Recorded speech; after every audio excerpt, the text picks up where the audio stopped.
अरूलाई भन्न नहुने 10 कुराहरू। 1. कसैको कमजोरी वा गोप्य कुरा।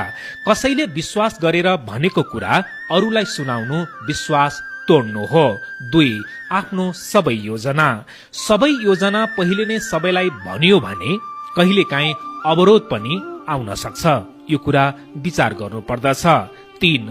घरको भित्री समस्या। घरभित्रको झगडा वा समस्या बाहिर फैलाउँदा सम्बन्धलाई झन बिगार्न सक्छ।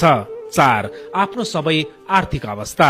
कति पैसा छ या छैन भन्ने कुरा सबैलाई बताउनु ठिक हुँदैन। 5. अरूको निन्दा।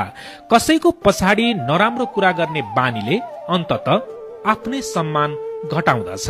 यो कुरा जीवनमा याद गर्नुहोस्। 6. आफ्नो सबै कमी कमजोरी। सबै मानिसले तपाईको कमजोरी बुझेर सहयोग गर्छन् भन्ने जरुरी हुँदैन। यो कुरा जीवनमा तपाईले याद गर्नुहोस्। 7.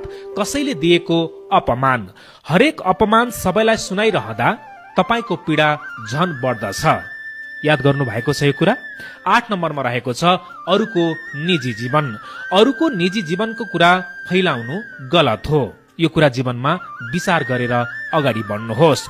9 नम्बरमा रहेको छ अधुरो वा पक्का नभएको कुरा। निश्चित नभएको कुरा फैलाउँदा जीवनमा ठूलो क्षति हुन सक्छ। यो कुरालाई तपाईले याद गर्नु पर्दछ। र अन्तिममा 10 नम्बरमा रहेको छ आफ्नो सबै कुरा, आफ्नो सबै दुःख सबैसँग नभन्नुहोस् र भन्नु हुँदैन। सबैले तपाईको पीडा बुझ्छन् भन्ने जरुरी छैन। केही कुरा आफै भित्र राख्नु पनि बुद्धिमानी हुन्छ।